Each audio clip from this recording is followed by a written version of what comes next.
Back to Black Lives Matter. So what has been revealed this week is that Hamas, the Muslim Brotherhood and Black Lives Matter all coming together, along with Netflix, which seems to be run by the Obama Muslim Brotherhood these days, and lead Democrats of promoting Black Lives Matter. Oh my. Another confirm of From Russia With Love, and another confirm of the information from within this show. And what this proves once and for all is that all these so-called terrorist groups like Hamas, Hezbollah, Muslim Brotherhood, ISIS, Al-Qaeda, all come from the same source. And all Middle Eastern groups were formed and paid for by the Zionist elements in league with the Five Eyes groups, and in particular the CIA groups 2 and 3. The CIA now has Langley 4, and they are no better than 2 or 3. Now there are elements of good people in Langley 1, but they are like islands in the middle of a vast ocean of a swirling swamp. But it's important they stand up. And this is why Pelosi is pushing police reform and wants all racial profiling stopped, not for policing or public privacy reasons, but to continue to flood across our borders radical mercenary-style groups to attack this country from within. This is what's been going on since Obama days. Like the FARC guerrillas, the MS-13 and other similar Mexican gang-related groups, who not only do violent jobs at the request of these psychopaths, but are given voting approval by the democratic-led states. This is why we needed the wall. Like Ilhan Omar, this week calling the police a cancer. Now, Ms. Omar is not representing Republicans any more than Democrats are representing the Democrats, as both are riddled with the faction-based dark forces groups. But Ms. Omar is a disciple of Obama and the Muslim Brotherhood group that he leads. That's why she's spoken up.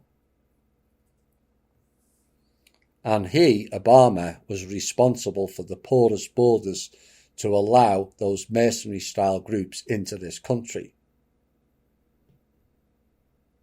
So that's the background. But what gets me here is, and I don't care who I upset, because it is the truth.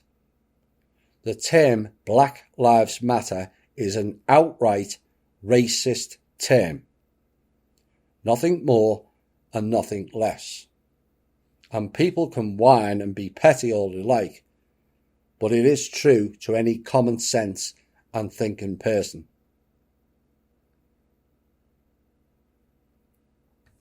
Remember the cops in one state last year putting a sticker on all their cars of All Lives Matter, and the political correctness crew shouted racism, and it was removed. Well, political correctness is a fancy word for subtle racism and divide and conquer programs. That's all it's there for. And just because the deliberate divide and conquer people tell you all it's valid does not mean it is. In fact, most of what they tell you to believe, do or think is skewed and invalid, as we've all found out. And this is the same program of what they declared as normal. Normal does not exist in the real world. In their world, it is a limitation and control program, as only they decide what is normal and what is not. And those think tank jackasses who come up with these terms are not normal in any world, theirs or ours.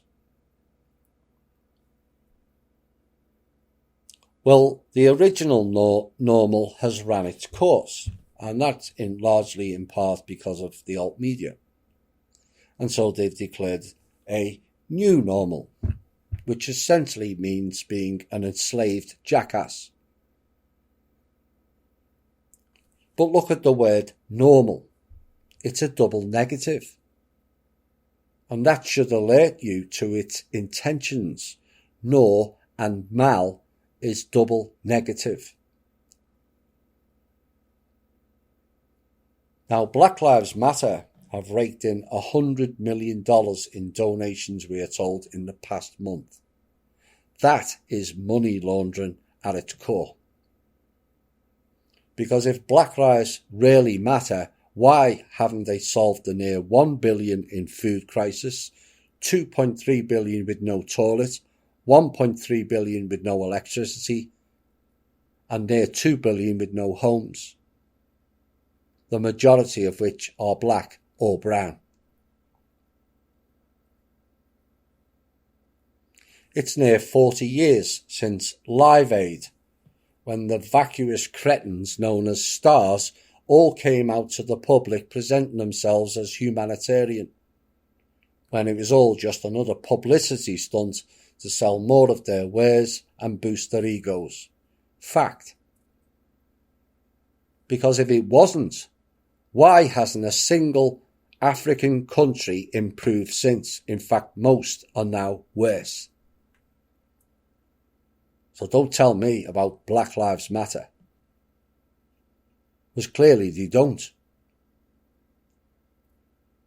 All that money is coming into the blacks in America, who are actually a small percentage of the people in this country. But what about the blacks in Africa? Or any other country? What about them?